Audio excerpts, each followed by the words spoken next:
Baby, do you still want more? His voice was low and magnetic, with an underlying intent that seemed to drown Evelyn Windsor's very soul. Her heartbeat raced, and just as she was about to respond, his phone rang. Darling, Sebastian Harrison spoke softly into the phone. I'll be home soon. Wait for me. Evelyn Windsor felt as if ice water had been poured over her. She stared at him in shock. You're married? You have a wife. Why didn't she know this? Tomorrow, he said, hooking his fingers under her chin, eyeing the marks on her neck, but his expression suddenly turned cold. Don't come looking for me again. Evelyn Windsor couldn't even adjust her clothes. She grabbed his arm desperately. Sebastian, how could you get married? He sneered. Marry you? A woman who would do anything for money? You've probably taken $2 million from me in these 2 years. Why do other men's mistresses cost so much less? It felt like a slap to her face. Evelyn Windsor trembled, looking at the man who had been so gentle and affectionate just moments ago. Sebastian, is this how you see me? She had liked him from the moment they met 4 years ago at a banquet. Back then, she was the eldest daughter of the Windsor family, and he was the heir to the Harrison family. 3 years ago, the Harrison family was facing bankruptcy and huge compensation fees. When she learned the news, she went to each of their clients and begged them for help. She even stood in the rain for 3 days and nights to secure a large contract. She also sent money from her parents to the Harrison family to temporarily solve their cash flow problems. Later, the Harrison family came back stronger and bigger. 2 years ago, the Windsor family, however, fell into debt after a contract leak. Her father couldn't bear the threat of imprisonment and jumped off the Ning family building, with her mother following suit, jumping into the Imperial City River the same day. Evelyn Windsor lost both of her parents overnight, and with her twin sister constantly in poor health and hospitalized, the medical bills were mounting. 2 months later, unable to pay the hospital bills, she turned to Sebastian Harrison, hoping he would remember her past help. But for some unknown reason, after she sent her secretary to explain her intentions, she received a call asking her to wait for him at a hotel. From then on, all their meetings were in hotels, and afterward he would always give her some money. She had become nothing more than a tool for his physical needs. Is this how you see me? Evelyn Windsor repeated his words, her voice trembling. If you're selling yourself, don't pretend to be pure. You've been with me for 2 years, so let's part ways amicably. Don't make a scene. It'll hurt your chances of finding your next sugar daddy. He finished dressing, quickly signed a check and tossed it at Evelyn Windsor's face. 100,000. Double what I gave you before. He turned and left. Evelyn Windsor stood frozen, holding the crumpled check in her hand. Yes, 5,000 a night, and today he gave her 100,000, double the price. How pathetic. Just then her phone rang. She answered, and her face immediately turned pale. It was from the hospital. Doctor, how is my sister? Evelyn Windsor asked urgently. She has a collapsed lung and needs to be in the ICU, the doctor said. And we need to use the imported medicine I recommended, otherwise. The ICU costs 10,000 a day plus the medicine, and the 100,000 she had just received had already been used to pay off the previous 6,000 in overdue treatment fees. How about it? Don't you want her to stay? The doctor asked. I'll pay. Evelyn Windsor gritted her teeth. I'll pay right now. Please prepay 50,000 for 3 days, the doctor replied. Evelyn Windsor looked up. Can I pay 40,000 now? The rest must be paid tomorrow, the doctor insisted. That day, Serena Windsor was rushed into the ICU. The next day, Evelyn Windsor went to Sebastian Harrison's wedding. She had no other choice but to ask him for money, knowing full well the humiliation that awaited her. The wedding hadn't even started yet when Evelyn Windsor walked in and saw the romantic stage covered in flowers. Her heart felt like it had been pierced, but she also understood. Her current status could never compare to his. All she wanted now was to save her only family member. She was about to find Sebastian Harrison when someone suddenly pulled her into a room. Didn't I tell you not to come looking for me? Sebastian Harrison's eyes were filled with coldness. Was the money I gave you yesterday not enough? Sebastian, Evelyn Windsor felt as if she had been completely humiliated, as if her dignity was slowly being crushed underfoot. Yes, I came to borrow money from you. Heh. Sebastian Harrison sneered. How much this time? 1 million. Evelyn Windsor gritted her teeth. Yesterday she had asked the doctor, and the doctor had told her that Serena Windsor's subsequent treatment would cost over 90,000. Evelyn Windsor, who do you think you are? Sebastian Harrison shrugged her off and began to leave. Sebastian, please. Evelyn Windsor begged, her voice shaking. Please lend me the money. I really need it to save her life. I promise I will find a way to pay you back. Find a way. Sebastian Harrison's eyes widened with a hint of rage. You still plan on lying under other men to pay me back, don't you?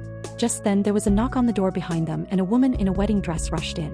She cried out, tears immediately flowing. Sebastian, how could you? Sebastian Harrison's face changed. He quickly pushed Evelyn Windsor aside, hastily straightening his clothes. Layla, I'm sorry, let me explain. I know, she must have seduced you, right? Layla Everett said, walking up to Evelyn Windsor and slapping her across the face. "You slut." But when Evelyn Windsor looked at the woman before her, she was completely shocked. Sister.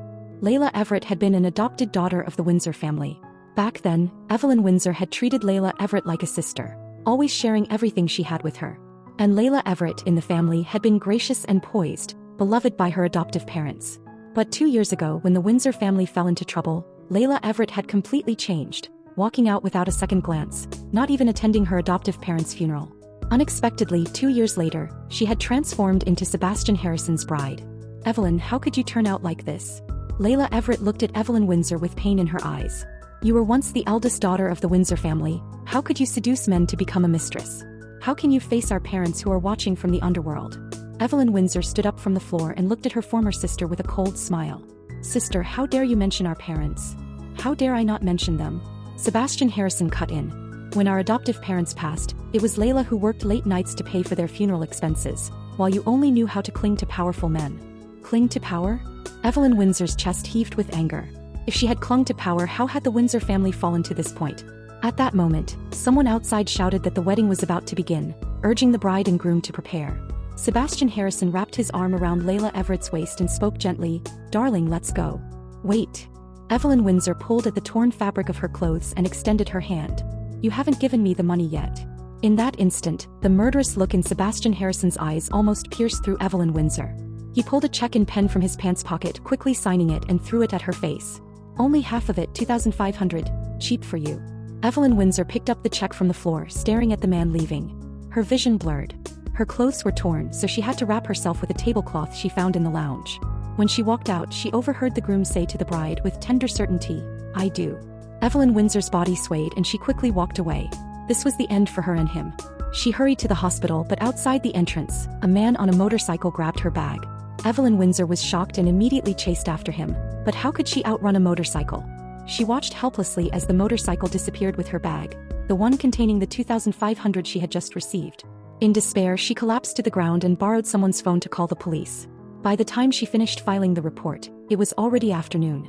She returned to the hospital and was just about to reach the ICU when a doctor rushed to her. "Why didn't you answer your phone?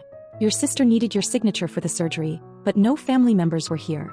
"What happened to my sister?" Evelyn Windsor asked urgently. "She's stable for now, but we need the remaining payment for her treatment," the doctor explained. Evelyn Windsor lowered her eyes.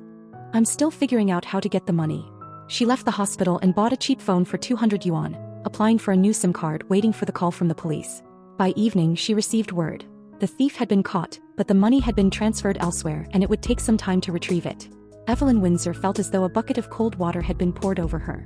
Her sister's life was at risk, and if she couldn't pay the subsequent bills, she went back home and packed everything she owned. Well, everything meaning just 2 small suitcases. That night, she called her landlord, and after a long plea, he finally agreed to return the 6,000 in rent and deposit. At the bridge, Evelyn Windsor sat, staring up at the moon high in the sky. She wondered if, right now, Sebastian Harrison was with Layla Everett in their wedding bed. She spent the whole night at the bridge, and by the next morning, her body ached from exhaustion and her head throbbed. She went to a pawn shop and offered a ring for sale. It was the one her mother had entrusted her never to lose, but now she had no choice. The pawn shop attendant couldn't recognize its value, so he went to ask the boss. When the boss saw it, he suddenly fixed his gaze on the ring's intricate design and engraving. "Who brought this in? Take him to the guest room, I need to see him." He quickly made a phone call. Outside, Evelyn Windsor anxiously waited. She hoped the ring could fetch a good price, but she also feared she might lose her mother's last possession. Her heart was heavy with the thought, and just as she was lost in thought, the pawn shop attendant came back with her ring. The boss, who had taken an interest in the ring, told her to come inside. Evelyn Windsor followed him in, unsure of what to expect. The pawn shop owner, a man in his 40s, was holding the ring in his hand. "Miss, do you want to pawn this ring?" Evelyn Windsor nodded. "How much can you offer for it?" The man's gaze was cold as he spoke. "You are in urgent need of money?" Evelyn Windsor smiled bitterly. "It's my mother's heirloom. If it weren't for the situation, I wouldn't consider pawning it." "Here's an address," the pawn shop owner said, handing her a business card. "Go there at 7 p.m. and you'll get what you need." Evelyn Windsor's heart pounded as she took the card, wondering what this meant. She left the pawn shop, still unclear about what was to come. First, she went to the hospital. Serena Windsor was awake now, her face pale and frail. She looked so weak, it seemed like a gust of wind could blow her away. "Sister, don't worry about me anymore." Serena Windsor grasped Evelyn's hand. "I heard the doctor say my condition requires a lot of money. I don't want to be a burden to you." "It's okay, Serena. I've thought of a way. Evelyn Windsor smiled at her sister. Do you remember the ring Mom left us? That ring is valuable. I've found out that I can exchange it for money tonight, and you'll be able to have your surgery. Serena Windsor looked at her, unsure but nodding. Hey sister, I want to get better too. I want to work with you, I don't want to be a burden. Don't say that, Serena. Evelyn Windsor smiled, tears welling up in her eyes. I'm just glad I have you. Without you, I wouldn't know how to carry on. Serena Windsor was still too weak, and after talking for a while she fell asleep. In the evening, Evelyn Windsor went to the place the pawn shop owner had mentioned. If it weren't for her desperate situation, she would never have dared to go to such a place. But with no other choice, she was willing to risk it. When she arrived at the address, it was a villa isolated in the outskirts. The surroundings were desolate, and the villa itself felt eerie, like something out of a horror story. She knocked on the door, and soon a woman in her 40s opened it. The boss is waiting for you inside, the maid said, guiding Evelyn Windsor to a door. Evelyn Windsor's heart raced as she gently knocked on the door. The voice from inside was deep and pleasant, almost like a whisper in her ear. Come in. Evelyn Windsor stepped inside and realized the room was dim, with curtains drawn and no lights on. By the faint light from outside, she could make out a tall and imposing figure, his presence powerful and overwhelming. Close the door, he said in a flat voice. Her palms grew sweaty, but she turned and closed the door. The room was now pitch black. Evelyn Windsor, 22 years old, local, parents are no longer around, only a twin sister. The man's voice came from the darkness. Height 164 centimeters, weight 90 pounds, blood type. Evelyn Windsor was startled, then quickly realized her information was not a secret. It was easy for him to know everything. Yes, she replied, her voice trembling. You're in need of money? He asked, his footsteps approaching her, the pressure of his presence suffocating. 1 million, she said, swallowing hard. All right, he replied, his voice clear and final. But the condition is, the ring goes to me. And in 1 year give me a child. Evelyn Windsor's eyes widened in shock. She thought she must have misheard him. But in the darkness she could see nothing, only the overwhelming pressure of his presence. Do you hear my conditions? His voice, low and magnetic, broke the silence. I'll give you 1 minute to think it over. Evelyn Windsor's heart raced in the quiet of the dark room. Her body felt stiff as though she couldn't breathe. Though countless questions swirled in her mind, her choice had always been clear. I don't need a minute to think, she said, her voice steady despite the pounding in her chest. I agree. Good, the man said, his voice seemingly unsurprised by her response. Give me the ring. Evelyn Windsor took the ring from her finger and placed it into his hand. He accepted it without hesitation and then said, Now you can proceed with the second part. Evelyn Windsor's breath caught. She didn't dare move. Do you want me to help you? His voice was tinged with impatience. Evelyn Windsor gritted her teeth. I'll do it myself. She silently told herself. 1 million. For her sister's life she would do anything. As she began to undress, her tears threatened to fall, but she fought to keep them in. Just as she was about to lie down, the silence of the room was broken by a ring of her phone. Evelyn Windsor's phone lit up in the darkness and she quickly reached for it, about to hang up, but then saw the hospital's number flashing on the screen. She hastily answered. Is this the family member of Serena Windsor? A woman's voice asked on the other end. Yes, Evelyn Windsor replied, her voice urgent. What happened to my sister? She's missing, the woman said. She was fine when we checked on her this afternoon, but now we can't find her. Evelyn Windsor's heart sank. She knew Serena Windsor's condition too well. If she left the hospital, the consequences would be dire. Did you check the surveillance footage? Evelyn Windsor asked, her voice tight. She can't leave the hospital, not in her condition. We checked. It looks like she got a call, checked her phone and left after that, the woman explained. Do you want to come in and check? Evelyn Windsor's heart skipped a beat. I'll be there right away. She hung up the phone, only to realize there was still an unidentified man before her. She began to speak, but he interrupted her. Leaving? He asked coldly. Sorry, sir, Evelyn Windsor said quickly. My sister is missing. I have to go find her. The man's voice was impassive. The ring is in my possession now. Consider it a down payment. Evelyn Windsor felt her heart tighten, but she had no time to argue. Hey, sir. I'll be back once I find my sister. She rushed out, and to her surprise, the maid had already arranged a car for her. Less than an hour later she arrived at the hospital. She rushed inside, looking around frantically, but the room was exactly as it had been when she left. She quickly spotted Serena Windsor's phone. She knew Serena's password and immediately unlocked the phone. What she saw made her blood run cold. It was a photo of her and Sebastian Harrison, taken in the hotel room, showing her naked with her wrists bound by a tie. The scene was unmistakable.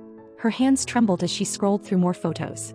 They were all of the same nature. Different times, different places, but the same people, the same scenes of her being degraded. At the end was a message. So now you know how your hospital bills came to be, my naive little sister. If you want to keep being a parasite to your sister, just stay in the hospital. If not, you should know what to do. Evelyn Windsor looked at the phone screen. The message was from an anonymous number, but she didn't need to think twice to know exactly who had sent it. Her eyes burned with fury as she spat out a name, Layla Everett. No, it wasn't just Layla Everett. These photos couldn't have reached her without Sebastian Harrison's involvement. Evelyn tightened her grip on her phone, and without hesitation she rushed out of the hospital. Once Serena Windsor found out about all of this, she would undoubtedly go to Sebastian Harrison's villa to find her. So her sister must be there. Evelyn didn't waste a second. She quickly hailed a cab and told the driver to head straight to the Harrison family villa. The sky had suddenly darkened and heavy rain started to pour down. The driver was forced to slow down due to the poor visibility. When they reached the vicinity of the villa, inexplicably, a traffic jam had started to form. Evelyn quickly paid the fare, opened the door and dashed out. With the dim light from the street lamps guiding her way, she pushed forward and soon noticed a crowd gathering by the villa, the sound of sirens echoing in the distance. Her heart raced as a feeling of dread surged through her. The air felt thick, suffocating. She pushed forward, her feet splashing through the puddles until she reached the scene. There, lying motionless on the ground, was the fragile figure of her sister. Evelyn's heart seemed to stop as her whole body trembled. She stumbled toward her sister's still form. Serena. Her voice cracked, sharp and cold in the night. Serena Windsor lay unresponsive, her wet hair clinging to her pale face, making her already deathly pale complexion seem even grayer. Evelyn reached out, but a police officer quickly blocked her path. Are you a family member of the deceased? What? Deceased? Evelyn's heart pounded as panic set in and she spun around, fear sweeping over her. We received a report and by the time we arrived she was already dead, the officer explained. If you're her family, please follow us for a statement. Evelyn's body shook uncontrollably, her voice breaking as she cried out, My sister isn't dead. She's not dead. I'll take her to the hospital. She shakily reached for her phone, frantic. I'll call 120. Wait, I'm calling 120. But the officer shook his head. Ma'am, she has no pulse. No. She had a collapsed lung. She couldn't breathe, but if she gets to the hospital, she'll be fine. Evelyn clung desperately to the last shred of hope. She dialed 120, her voice trembling. Doctor, I'm at the entrance of the Villa District. My sister fainted. Please hurry. She dropped to her knees, tears mixing with the rain pouring down her face, the weight of helplessness and despair sinking in. The officer, moved by the scene, didn't push her further, choosing to wait in silence for the ambulance to arrive. After a while, the ambulance reached the area, but because of the traffic jam, the doctor had to walk over. After checking Serena's condition, the doctor shook his head. I'm sorry, ma'am. Your family member passed away more than half an hour ago. Evelyn's world seemed to shatter. She sank to the ground, her eyes hollow and distant, unable to process the truth.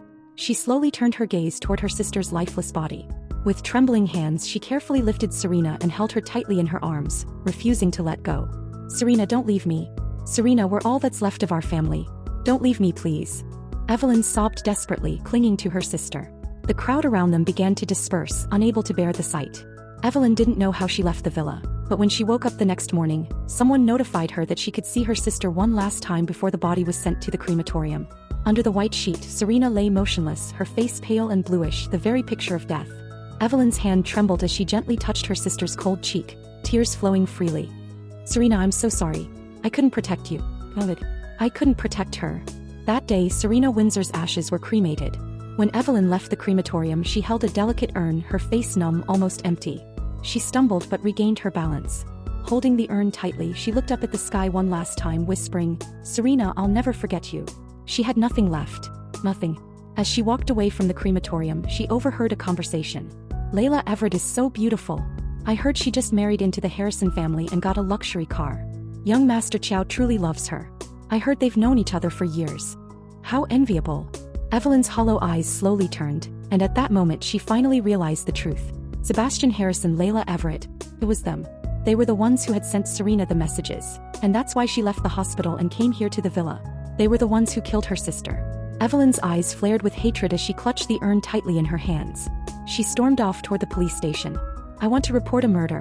Sebastian Harrison and Layla Everett killed my sister. She pulled out Serena's phone. They sent these messages. This is why my sister is dead. The police officer looked at the phone, frowning. Miss, do you have any other evidence? He asked. Evelyn shook her head. I don't have anything else. But my sister wouldn't have gone to the villa if it weren't for them. Sorry, miss, the officer replied. This isn't enough to file a case. You can come back with more evidence or hire a lawyer. But right now it's not sufficient. No matter how much Evelyn argued, the police refused to take action. She left the station in despair, heading straight to the Harrison family villa. When Sebastian Harrison returned with Layla Everett, he saw Evelyn sitting by the road. He frowned and stopped the car. As he was about to get out, Layla Everett spoke first. "Sebastian, let me handle this." "Fine," he replied, his eyes still burning with anger. Evelyn looked up, ready to tear into the woman who had destroyed everything. But Layla Everett quickly dodged her, smirking coldly. "What? Your sister's dead and you can't even afford a proper funeral? You?" Evelyn's eyes blazed with fury. "Layla Everett, I'll kill you." "Oh, I'm so scared." Layla mocked. "By the way, I haven't told you everything yet." Layla leaned in close, her voice dropping to a whisper. "Your sister didn't die from the rain. Before she went out, she had a taste of what it's like to be a woman. It was my gift to her. How nice of me, right? Too bad she didn't even live to thank me." The onlookers witnessing the scene couldn't bear to watch any longer and quickly dispersed. Evelyn Windsor didn't even remember how she left the Villa District that night. All she knew was that the next morning, she woke up to someone telling her that she had one final chance to see her sister before Serena Windsor was sent to the crematorium. Under the white sheet, Serena Windsor's eyes were closed tightly, her face pale, tinged with a bluish-gray hue, completely silent. She looked even worse than when she was about to be sent to the ICU. Evelyn's trembling hand brushed over Serena's cheek, tears falling like raindrops as she whispered, "Serena, I'm sorry I didn't take care of you properly. Mom, Dad, I'm sorry I couldn't protect your sister." That day, Serena Windsor's ashes were cremated, and when Evelyn Windsor left the crematorium, she held a delicate blue and white porcelain urn in her hands. Her face was numb and hollow, and as she walked, something at her feet caught her attention, almost causing her to trip. She quickly clutched the urn to her chest, her gaze lifting to the sky. She had nothing left. Nothing at all. Just then, a conversation reached her ears. "Layla Everett is so beautiful. I heard she just married into the Harrison family, and they gave her a luxury car. Young Master Chow truly loves her. I heard they've known each other for years. How enviable." Evelyn Windsor's empty eyes slowly turned, and slowly the truth began to dawn on her. Sebastian Harrison, Layla Everett. It was them. They had sent Serena the messages that led her to leave the hospital and head to the villa. They were the ones who had killed her sister. A surge of intense hatred erupted in Evelyn's chest as she clutched the urn, rushing toward the police station. "I want to report a murder. Sebastian Harrison and Layla Everett killed my sister." Evelyn's chest heaved with emotion. She pulled out Serena's phone and showed it to the officer. "They sent these messages. This is why my sister is dead." The officer took the phone, looking at the photos with a frown. Evelyn Windsor at this point couldn't care about anything else. She just wanted those two to pay with their lives. "Miss, you say they killed your sister. Do you have any other evidence?" the officer asked. Evelyn shook her head. "I don't have anything else. But because of this, my sister went to the Harrison family villa. She was seriously ill and couldn't leave the hospital, especially not in the rain." "Miss, I'm truly sorry, but this isn't enough to be considered evidence," the officer apologized. "If you have more evidence, you can come back to file a report. Otherwise, you can hire a lawyer for a lawsuit, but with what we have now, we can't open a case." No matter how much Evelyn tried to argue, the police remained firm in their stance. She left in despair, heading straight to the Harrison family villa. When Sebastian Harrison returned with Layla Everett, he noticed Evelyn sitting by the road. He frowned and stopped the car. Just as he was about to get out, Layla Everett spoke up. "Sebastian, let me handle this." "All right," he replied, his anger still simmering beneath the surface. Evelyn looked up and saw Layla Everett approaching. Her heart burned with fury. She was ready to tear into the woman who had destroyed everything. But Layla Everett, seemingly anticipating her, quickly sidestepped and coldly said, "What? Your sister's dead and you can't afford a proper funeral? You?" Evelyn's eyes blazed with hatred. "Layla Everett, I'll kill you." Layla laughed mockingly. "Oh, I'm so scared." She leaned in closer, her voice lowering to a whisper. "By the way, I haven't told you everything yet." She leaned in further, whispering into Evelyn's ear. "Your sister didn't die from the rain, you know. Before she went out, she had a taste of what it's like to be a woman. It was a little gift I gave her. How nice of me, right? Too bad she didn't live to thank me." Evelyn Windsor's eyes widened instantly, her entire body trembling with shock and rage. "What did you say?" Layla Everett's voice dripped with malice as she smirked. "What a shame, huh? You cremated her so quickly the traces were all erased." "Forgot to tell you something," Layla continued, her smile growing even brighter. "I was generous this time. I let my husband have your sister. Too bad when he was with her he kept calling out your name."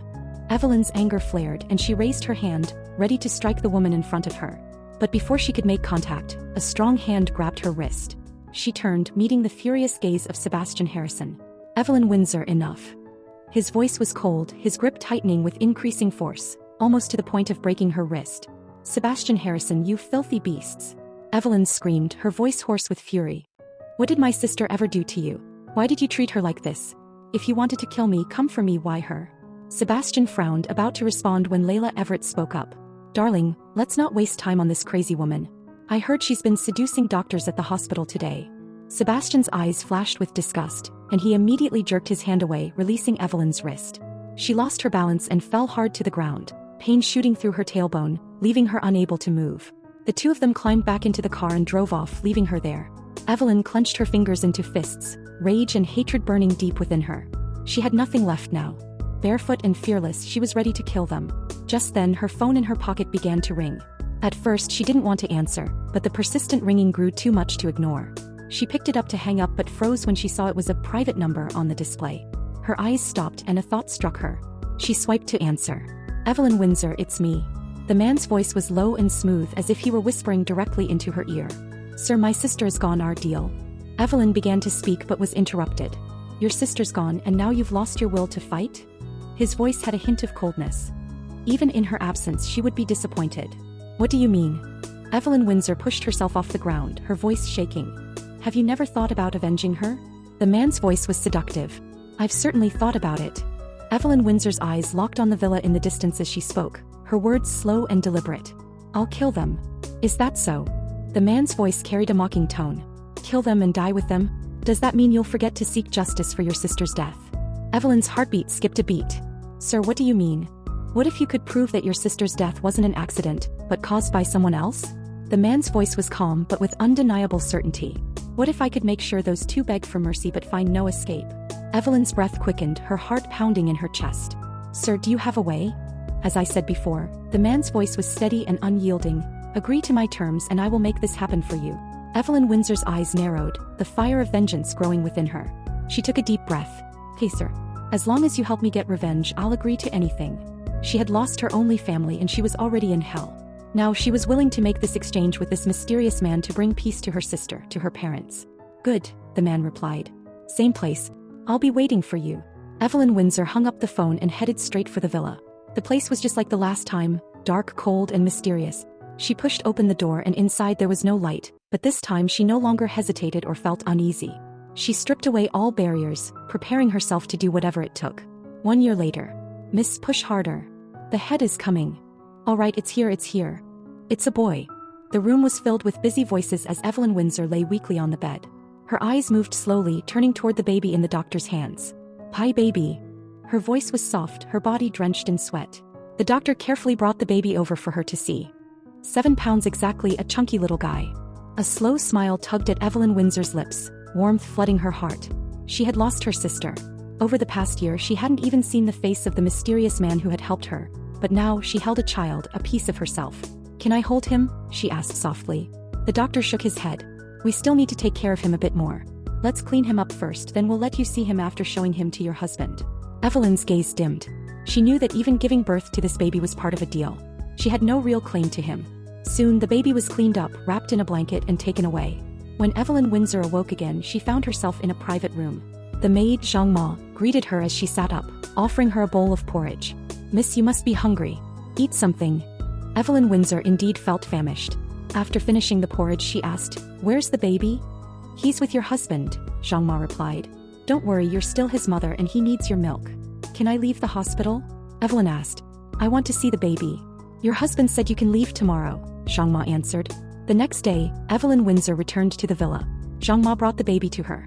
Miss, the baby might be hungry. Let her nurse a bit more. Evelyn Windsor nodded, taking the baby in her arms. The light in her eyes seemed to soften. Over the past year, with the mysterious man's help, she had gathered evidence piece by piece. Now she had enough to bring Layla Everett and Sebastian Harrison to justice. However, to be completely sure, she still needed one crucial piece of video evidence. The baby in her arms began to fuss, trying to nurse but growing frustrated. He cried out, hungry. Evelyn Windsor quickly calmed her, trying once again to feed her.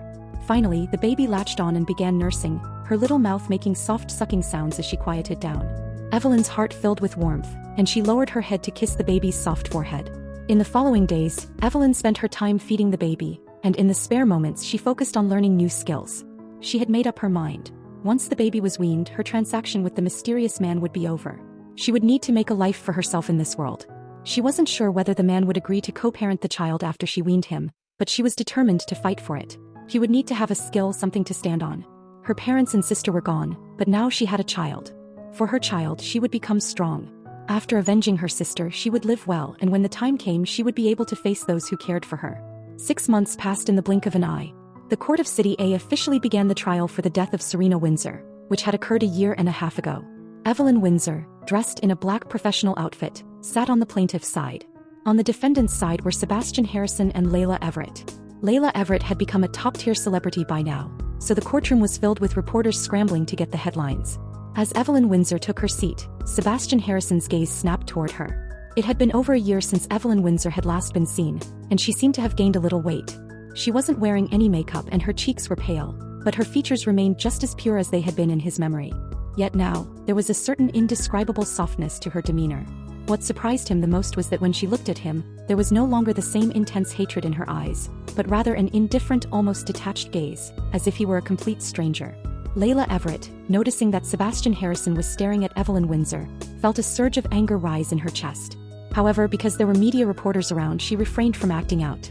Instead, she leaned close to him and softly whispered, "Darling, I'm a little scared." "Xiao Ai, what are you afraid of?" Sebastian Harrison's eyes were full of reassurance. "There's nothing to fear if we haven't done anything wrong." But Evelyn Windsor. She disappeared for a year and a half and now she suddenly reappeared. "I'm worried she's fabricating evidence," Layla said, leaning nervously against Sebastian.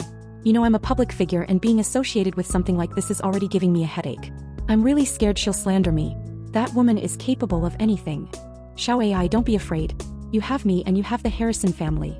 Sebastian Harrison spoke gently, his voice full of reassurance. "The Harrison family is the one you saved back then and now they're all behind you." When Layla heard, "The Harrison family is the one you saved," her face stiffened slightly. The incident where she had taken someone else's place was known only to Evelyn Windsor and Sebastian Harrison's secretary. But the secretary was in her debt, so she didn't think he would expose her. Now, with Evelyn Windsor suddenly appearing calm and composed, it made Layla feel uneasy, her heart gripped with suspicion. Meanwhile, the judge had already called the court to order. The lawyers for both sides took their places, and the plaintiff's lawyer began his statement. "Your Honor, I represent my client in filing a lawsuit over the death of my client's sister, Miss Serena Windsor, which occurred a year and a half ago." He presented a file. "I have the medical report for Miss Serena Windsor at the time, as well as some communication records." Layla Everett sat in the defendant's chair, her fingers clenched tightly under the table. The multimedia message she had sent back then was from an anonymous number. There should have been no way to trace it, right? But the next moment, the opposing lawyer revealed the number. "This number belongs to Miss Layla Everett." When Miss Everett applied for this number, she did not use her ID card. She thought the number would remain anonymous, but after she activated the number, she used it to purchase game currency. The currency was then used to buy in-game equipment under her own ID. He presented the related evidence. Layla Everett's face turned pale, her body frozen in shock. After a moment, her lawyer gave her a subtle look. Even if the number could be traced back to her, it only proved she had sent the messages to Serena Windsor. It didn't directly connect her to Serena's death. However, just moments later, Layla's heart dropped again, because the opposing lawyer presented new evidence. "This is the video from the day Miss Serena Windsor left the hospital. Your Honor, could we play the footage?" the plaintiff's lawyer asked.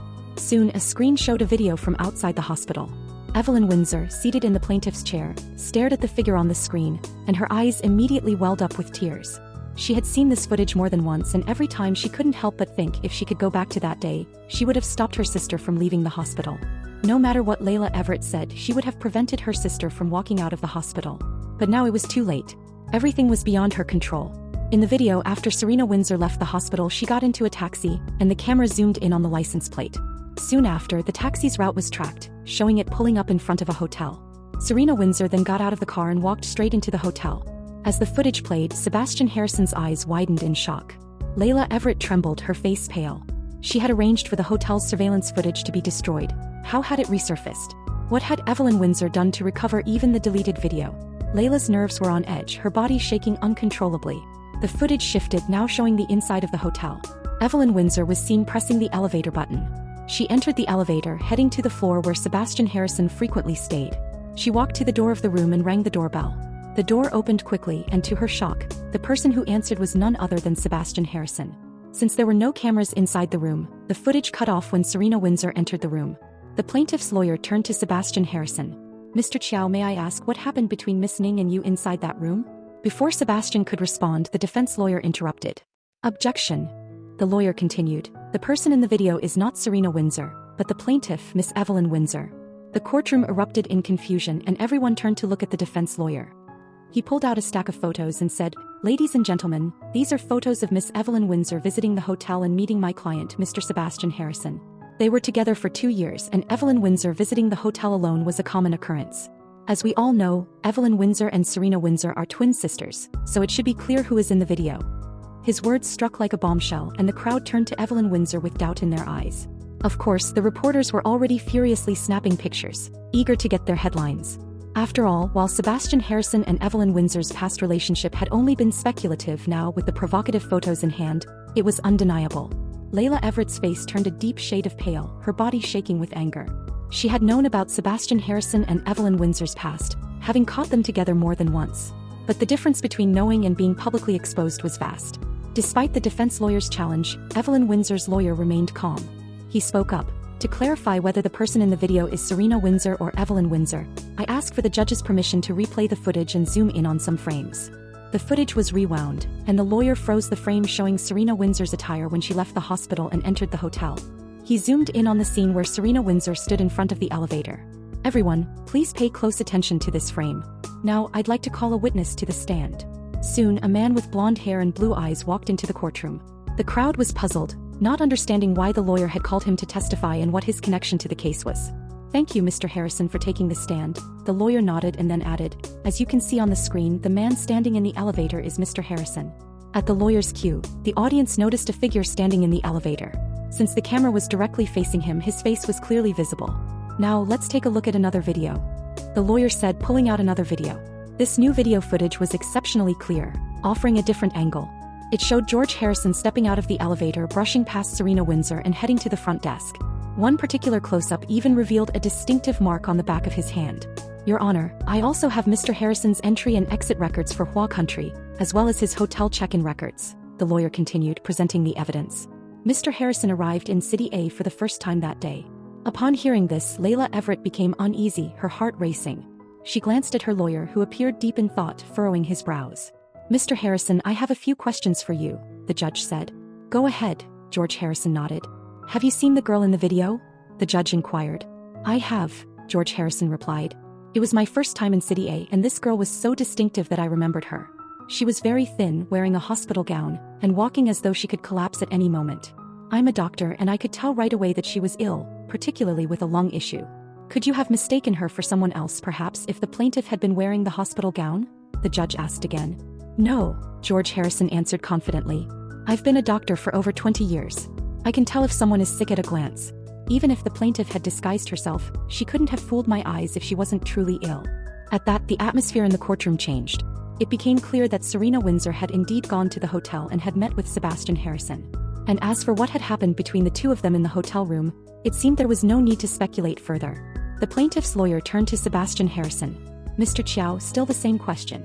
What happened between you and Miss Serena Windsor in that room?" Sebastian Harrison's face turned grim, his fingers clenched into fists. He said nothing. His lawyer intervened. "Hi, client. Please, Mr. Chow, answer the question directly," the plaintiff's lawyer interrupted. Sebastian Harrison's brow furrowed, and after a long pause, he spoke reluctantly.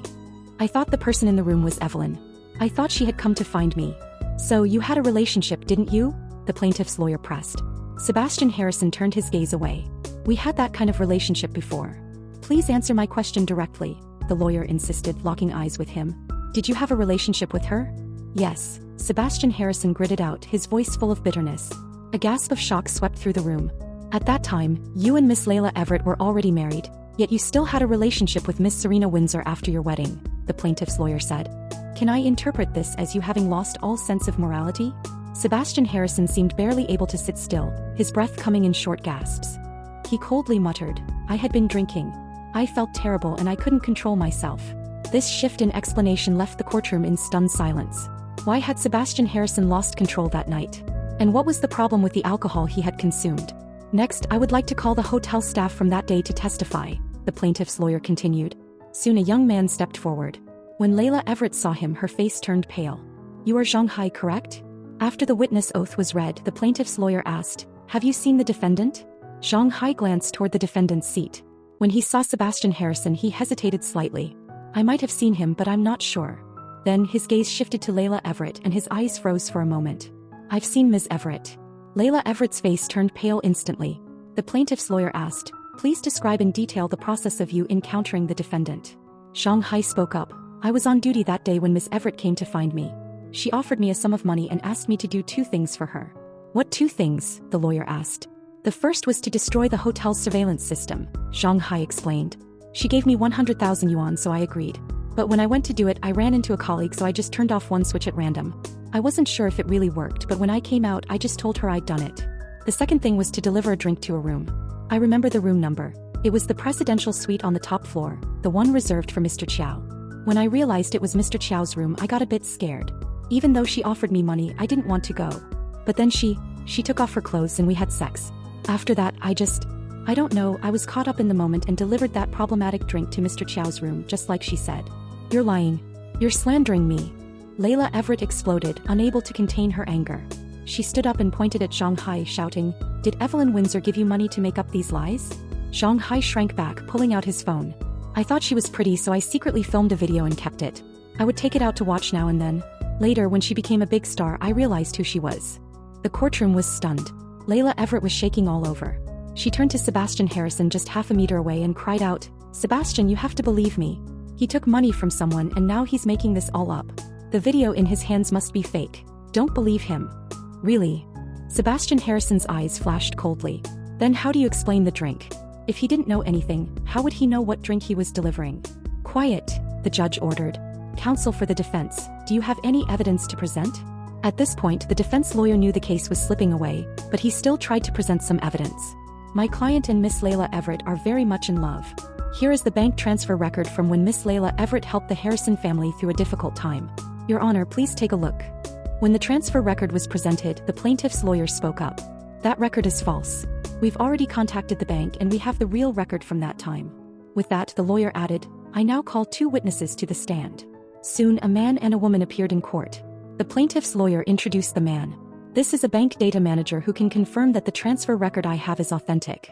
The man spoke. The evidence in Mr. Chi's possession is legitimate. After verification, we found that the funds transferred to the Harrison family came from Miss Evelyn Windsor's account. Sebastian Harrison's gaze snapped toward the witness, his eyes wide with shock and disbelief. The plaintiff's lawyer then turned to the female witness. Ms. Lee, you were Mr. Sebastian Harrison's secretary but resigned 2 years ago. Can you tell us why? The woman hesitated but finally spoke. Because I was coerced by Miss Layla Everett. 5 years ago, when my mother was ill and I lacked money, I went to a nightclub to work. Miss Everett found out about it and threatened to expose photos of me and tell my mother if I didn't follow her orders. I had no choice but to do everything she said. The lawyer asked, please describe in detail what you were instructed to do by her. The woman replied, usually she would ask me to report Mr. Chiao's schedule and who he had been meeting with. There was another thing, the woman continued. When the Harrison family went into crisis, Miss Evelyn Windsor raised some funds and came to find me. She said she wanted to meet Mr. Chiao. Because of Miss Everett's previous instructions, I told her about it. So Miss Everett asked me to tell Mr. Chiao that the money was earned through her hard work. Upon hearing this, Sebastian Harrison felt as if the world had tilted. The buzzing in his ears grew louder and for a moment he could barely control his body. He turned to lock eyes with Layla Everett, his eyes burning with fury.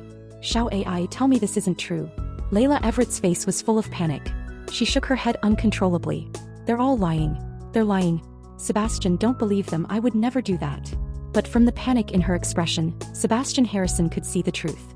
He turned away, his gaze drifting toward Evelyn Windsor in the plaintiff's chair. Just as their eyes met, he saw the sharpness in her eyes, like a blade cutting through him.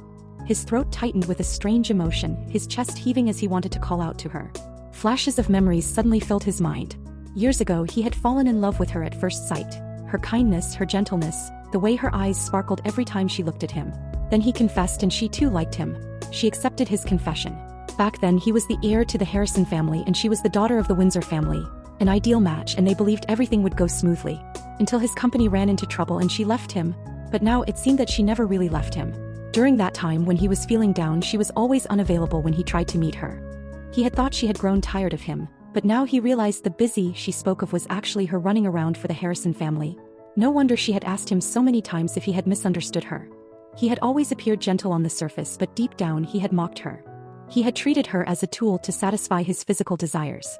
In those 2 years, they had gone from being a passionate couple to secret lovers. He had humiliated her time and time again. Her once bright gaze slowly dulled.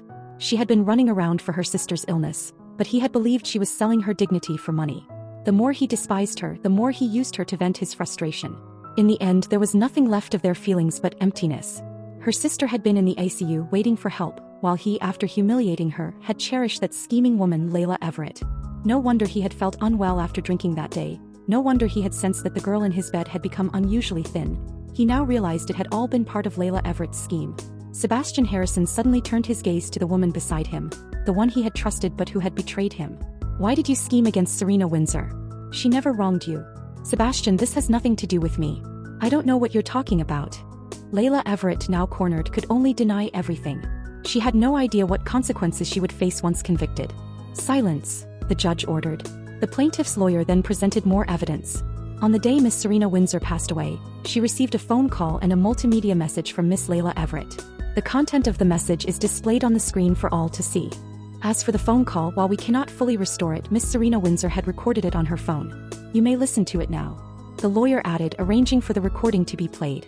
Suddenly, it was Layla Everett's voice. Serena Windsor, now you know how dirty your sister is, don't you? The money for your treatment. It was all earned by her sleeping with men. Serena Windsor gasped for breath. You're slandering my sister. I don't believe it. Layla Everett laughed coldly. Whether I'm slandering her or not, you can go see for yourself. She's not with you right now, is she? Because she went to find Sebastian Harrison again and slept with him. Go to room 2808 at L Hotel, you'll see for yourself. The call ended. Evelyn Windsor's eyes burned with fury. She had seen her sister's phone before, but back then Serena Windsor had apparently deleted that recording, which is why she hadn't found it. It wasn't until the mysterious man had someone check her phone and recover the deleted files that the truth had come to light.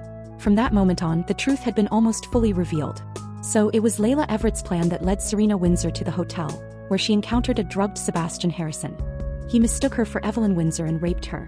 A patient who was already in critical condition was subjected to such a traumatic event, and it was the final straw that nearly crushed her frail body. As for why she had gone to the Harrison family villa, it was likely linked to a conversation she had with Sebastian Harrison at the time. But since Serena was no longer alive and Sebastian was incoherent at the time, no one would ever know the truth. Finally, the plaintiff's lawyer spoke gravely. Ladies and gentlemen, let us now look at the video of Miss Serena Windsor leaving the hotel. She was still in the hospital gown, but her body appeared even thinner, as if she could collapse at any moment. The hotel wasn't far from the villa district and she staggered forward, barely managing to move. Eventually, she collapsed on the side of the road outside the Harrison family villa, never to rise again. Evelyn Windsor watched the footage of her sister's last moments, her tears streaming down uncontrollably. The judge's voice cut through the silence. Does the defense have any more evidence to present? At this point, the defense lawyer, knowing the case was all but lost, shook his head. The judge then said, "Both counsels, please proceed with your closing statements." The plaintiff's lawyer stood first, his voice resolute. Your Honor, ladies and gentlemen, Miss Serena Windsor's death was clearly a premeditated murder. Miss Layla Everett is a capable and sexually experienced adult. Knowing Miss Serena Windsor's condition, she deliberately arranged for her to be raped. She must have known the potential consequences of such an act for someone in Serena's condition. To target a sister who had grown up alongside you, to destroy your other sister's relationship with her boyfriend, such a mentality is truly malicious.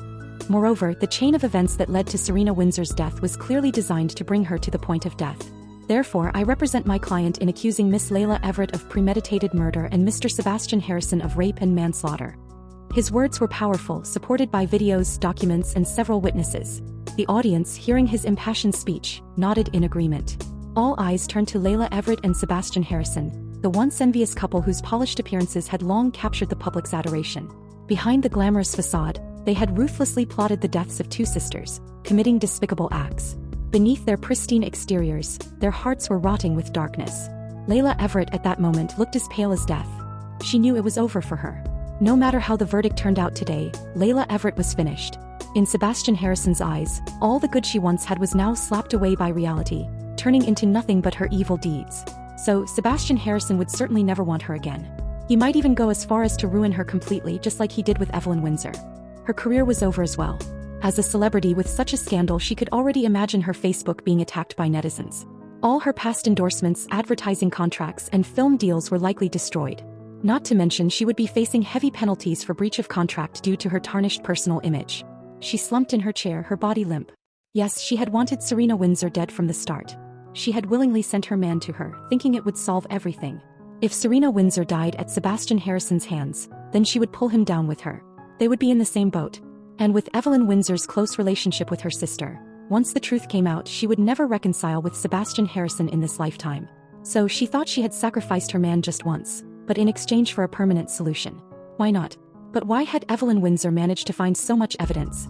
After the incident, Layla had used Sebastian Harrison's name to have companies refuse to hire Evelyn Windsor. She also spread compromising photos of Evelyn all over the internet. So, Evelyn Windsor should have been unable to find work, destitute and homeless. What good was her beauty now? With those photos out there, no wealthy man would even look at her, let alone give her money. So how could she turn things around? How was that possible? As Layla Everett stewed in anger and fear, the lawyer Sebastian Harrison had hired stood up to give the closing statement. Good afternoon, everyone. I represent my client, Miss Layla Everett. She admits to the charges. At these words, Layla Everett shot up from her seat. What do you mean? When did I ever admit to anything? Her face twisted in a grimace, no longer carrying the elegance and grace she had once displayed in front of the cameras. Silence, the judge frowned. Defendant, now is not the time for you to speak. The defense lawyer continued. At the same time, I represent my client, Mr. Sebastian Harrison, and he denies all charges. Furthermore, I will be filing a counterclaim on his behalf against Miss Layla Everett. A year and a half ago, she drugged my client, causing him to engage in a sexual act with another person while in an unconscious state. Boom. Layla Everett's ears rang with a loud buzz. At this point, how could she not realize that Sebastian Harrison and his lawyer had betrayed her? They weren't helping her clear her name anymore. They were now turning against her. But the lawyer in the courtroom was one of Sebastian Harrison's people, and now, with no one else to help her, she realized she had nowhere to turn. He was truly trapped. Meanwhile, in the plaintiff's chair, Evelyn Windsor heard the lawyer's words and let out a cold smile. So now it was dog eat dog. But she knew that these pieces of evidence wouldn't be enough to bring Sebastian Harrison down. After all, many of the things that happened back then had been orchestrated by Layla Everett, and Sebastian Harrison was more of a passive participant. But even if he was passive, he was still an accomplice in killing Serena. Evelyn Windsor's eyes filled with hatred. This man might escape justice in the courtroom, but she would find another way to get her revenge. One day she would make him kneel at Serena's grave and deeply repent. As expected by Layla Everett, the topic on Facebook exploded that day. It seemed to be the first time Facebook had crashed because of a court case, not because a popular celebrity had announced their marriage. Layla Everett's verdict came out that same day. While she was the mastermind behind the premeditated murder, since Serena Windsor had willingly gone to the hotel, although Layla had suggested it, the court considered that detail. Therefore, Layla Everett was sentenced to 25 years in prison. When Evelyn Windsor heard this news, she curled her lips into a slight smile. If it had been the death penalty, that would have been too lenient on that woman. Layla Everett was only 25 years old now. By the time she was released at 50, what would she be able to do? And being locked away for so many years, isolated from the world, she would probably struggle to even use a smartphone when she got out. As for Sebastian Harrison, since there was no direct evidence of him harming Serena Windsor and since the incident was a result of him being drugged and out of his mind, he was acquitted and released. However, that very day, Sebastian Harrison took Layla Everett back to court again. Evelyn Windsor stepped out of the courthouse, taking a deep breath of fresh air. She didn't go home immediately but instead headed straight to Serena Windsor's grave. The girl on the gravestone had a smile as sweet as Evelyn's memory of her. Evelyn placed fresh flowers on the grave, her eyes red. "Serena, I've come to see you. It's been over a year and I hadn't come because I didn't have the courage to face you. But now our revenge has been served and you can rest in peace knowing that Sebastian Harrison, that beast, hasn't yet faced the consequences he deserves. But I will make sure of it. I was able to save the Harrison family once and now I can destroy it. Serena, I still haven't told you, there's a little nephew for you now. He's a cute little boy, only half a year old. He can't say mama yet, but he already knows people's faces. He loves to smile and when he does, he giggles. Everyone loves him. When he's older, I'll bring him here to see you. Serena, don't worry about me. Sleep peacefully." Evelyn Windsor left Serena Windsor's grave, and by the time she got back, the sky had darkened. She made her way back to the villa, which still stood isolated in the desolate area after more than a year. The place remained undeveloped, and the villa appeared as if it were detached from the world, standing alone in the wilderness. Evelyn Windsor unlocked the door with her fingerprint. The maid smiled at her. "Miss, would you like to have dinner?" Evelyn Windsor nodded and casually asked, "Has the sir had dinner?" "I just sent it to him," the maid replied, heading to the kitchen to prepare. Evelyn Windsor went to her room to change clothes and then checked on the baby, who was sleeping soundly. She then returned to the dining room to eat. She ate quickly, perhaps because today's events had made her so happy, and she felt the urge to share it with someone. Even though that man still hadn't told her his name, she still wanted to talk to him. Over the past year, he had seemingly become her only support. The bedroom door was closed tightly and Evelyn Windsor knocked lightly. A deep voice from inside said, "Come in." Evelyn Windsor opened the door. The room was still dark, but she had grown accustomed to it, as well as to the faint, pleasant scent of the man in the room. "Sir, I'm back," she said as she approached him. "Everything went smoothly and I'm so happy. It's just a shame that Layla Everett was sentenced to 25 years, but Sebastian Harrison was acquitted." The man spoke calmly, his voice calm and neutral. "So what outcome are you hoping for?" Evelyn Windsor sighed. "Actually, I pretty much guessed this would be the result, but still it doesn't sit right with me. But it's okay, the future is long, who knows what will happen." The man remained silent. He walked to the bed, staring at the thick curtains, his tone still devoid of warmth. "They've been punished. I've done what I promised you." Evelyn Windsor paused and suddenly it hit her. "Sir, do you mean? Your baby can be weaned in 2 months, right?" The man said, "After 6 months, the effectiveness of breast milk significantly decreases, so you just need to feed him for 2 more months." "Sir." Evelyn Windsor's eyes filled with tears instantly. She had known this day would come sooner or later. The day she signed the agreement, it had already been decided. She would have the baby, but she couldn't stay with the baby for life. However, she had secretly held on to a small hope that the man would change his mind, that they could co-parent the baby. But now it was clearly a failure. "I'll arrange a good job for you, but after 2 months." The man's words suddenly trailed off. Then Evelyn Windsor heard the sound of something heavy falling to the floor. Her heart skipped a beat and she quickly turned around. The room was pitch dark, but she had already gotten used to this darkness, moving swiftly toward the man. "Sir, what happened?" Her voice trembled, though she didn't even realize it. The man seemed startled by her words and reacted, reaching out to grab her arm. "Don't turn on the light, call a doctor." "Okay, I'll go find a doctor right away," Evelyn Windsor said, then turned and hurried out the door. Outside, the maid saw her tense expression and asked, "Miss, what's wrong?" "Sir fainted," Evelyn Windsor replied. Just then, the baby in the nursery started crying. The maid said, "The little master might be hungry. Miss, would you like to check on him?" "I'll go call the doctor." Evelyn Windsor nodded and went to pick up the baby. The little one seemed to smell his mother's presence. When Evelyn picked him up, though his eyes were still squinted, he immediately stopped crying. Evelyn Windsor held him in her arms, soothing him gently. "Shishi, are you hungry? Mama will feed you." She lifted her clothes and began nursing him. The baby started drinking happily, a bright smile spreading across his face. Meanwhile, the maid had contacted the doctor and went to check on the man. The man was still lying on the carpet, but thankfully the house had underfloor heating, so despite it being winter he wouldn't catch a cold. It wasn't long before the doctor arrived. By this time, Evelyn Windsor had finished feeding and was anxiously waiting in the room with the baby. "Miss, you and the baby should step out. I'll check on the sir's condition," the doctor said calmly. Evelyn Windsor nodded but asked before leaving the room, "Is it serious that he fainted suddenly?" "No, it's nothing," the doctor replied, then closed the door behind him. Evelyn Windsor had no choice but to leave. Although she had spent over a year sharing a bed with the man, she didn't even know his name, what he looked like, or what his background was. She sighed, holding the baby as she went to the nursery and laid him on a soft rug, playing with his toys. The baby loved to laugh. Just like Evelyn Windsor had told Serena Windsor, with a little teasing, he would smile and squint his eyes. Evelyn Windsor thought of the man's words. In 2 months she would have to leave. Her heart felt like it was being torn apart, overcome with sadness. She kissed her son, her voice low. "Shishi, will you forget your mama?" Clearly, the little one couldn't understand such words. He just felt the ticklish sensation of Evelyn Windsor's kiss on his cheek, and since he liked this touch, he giggled with joy. Evelyn Windsor's eyes were red, but she forced herself to smile. She looked at her son's chubby little face and asked, "Shishi, do you think your dad will be okay?" The little one didn't understand, only playing with the toy in his hands. "I hope he's okay," Evelyn Windsor said quietly. Outside, the maid happened to pass by the nursery and overheard the conversation. Her eyes suddenly turned red. Over the years she had seen the sir go through so much. It was rare for him to have a woman by his side. Although this woman seemed to have a bad reputation outside, the maid saw clearly that Evelyn Windsor was a good woman, kind-hearted and attentive to the baby. Now she knew that the sir was going to push her away, but here she was still worrying about his health. But the sir's temper was something she couldn't change, so all she could do was sigh. In the adjacent room, the doctor had dimmed the lights in the corner just enough to see the veins. He drew 2 tubes of blood and quickly turned off the light, heading out to begin the tests. Before long, he returned to the bedroom, his tone unchanged. "It's gotten worse." The man on the bed seemed unsurprised by the news. He simply asked, "How much time do I have left?" "At most 6 months, the doctor replied nonchalantly. "But it's okay. You have a son now. Your family will have a successor." The man murmured. "All right, I understand. You can go now." "Still unwilling to go for treatment?" the doctor asked. "Even if I went, the result would be the same, right?" The man's tone was calm, as if speaking about something trivial. "You're lying here waiting to die, aren't you?" The doctor, clearly familiar with him, spoke bluntly. "Going out would also be waiting to die," the man replied, his voice rising slightly. "What's the difference?" Fine, I won't try to persuade you," the doctor said helplessly. "I'm just saying, what if there's a miracle if you go out? We've known each other for over 20 years. I'm 28 now and I've long passed the age of waiting for miracles, the man replied flatly. If there were a miracle, my father would have lived. What about you? The doctor asked, changing the topic.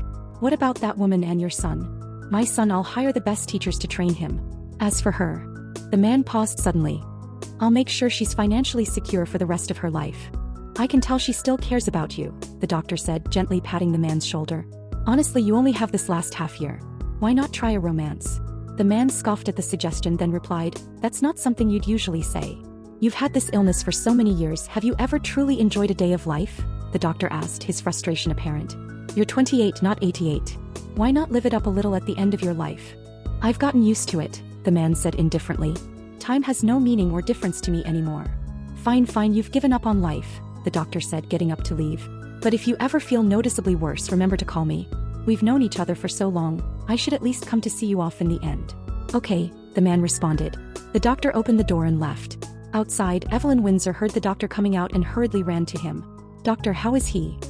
He's fine for now, he won't die, the doctor said, though his words seemed to trail off.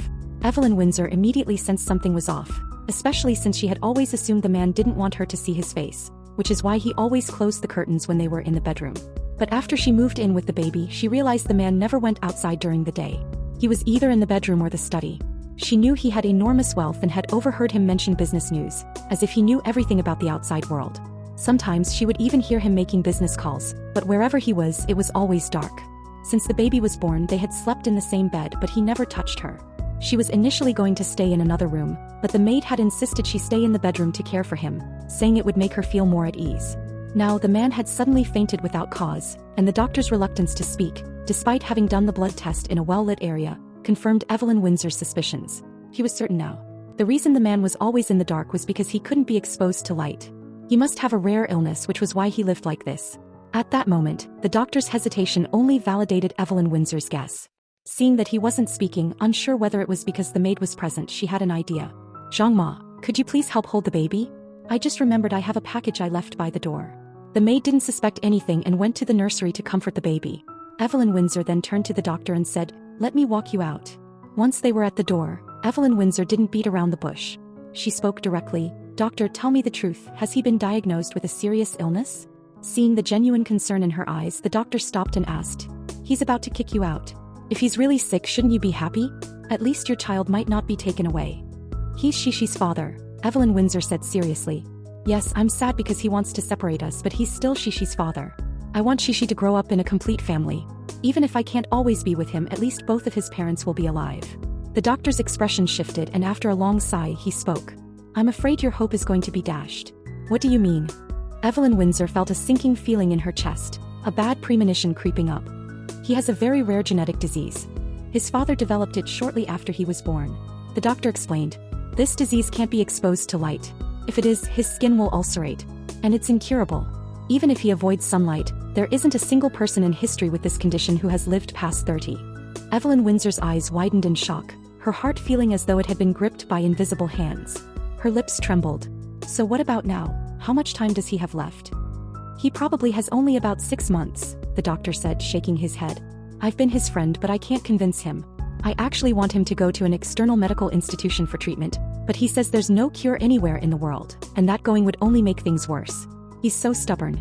Once he makes up his mind, there's nothing we can do to change it. Evelyn Windsor's heart raced. So if he goes for treatment, is there a slim chance? Not really, the doctor shrugged. This disease is what it is, but just because it hasn't been seen in history doesn't mean it's impossible. Who knows, maybe a miracle will happen. I'll try to convince him. Evelyn Windsor took a deep breath. The doctor looked at her with a new level of respect and nodded. Give it a try. By the way, when Shishi was born, we saved his umbilical cord blood. Could it be used to treat him? Evelyn Windsor asked. We tried it, but it didn't work, the doctor sighed. By the way, do you know why he chose you? About this, Evelyn Windsor had no idea. Because of your blood type, the doctor explained. Your mother's ring actually represents your family's bloodline. He's been looking for it all this time, not knowing that your mother changed her name and married your father. This man has a condition, and having children with a normal woman would have its problems too, as evidenced by his parents. So it had to be you. Evelyn Windsor was completely shocked. So the secret isn't about the ring? Right, the ring is just a symbol of the bloodline, the doctor clarified. In the future, he'll likely pass the ring to your son. Don't worry, your son doesn't have the same condition. I confirmed it when he was born. The doctor Any child you two have together won't inherit this disease. Evelyn Windsor sighed in relief, but then the doctor's words about the man living for less than 6 months weighed heavily on her heart. As she returned to the room, she felt a bit distracted. The maid was giving the baby a bath, saying the little one had made a mess with his diaper. Evelyn Windsor went over to help, cleaning her son up and applying some diaper cream, and soon he was a fresh and fragrant little baby again. Since the man's condition wasn't contagious, after getting the baby dressed, Evelyn Windsor carried him into the man's bedroom. He was already up, leaning against the headboard, seemingly listening to something through earphones.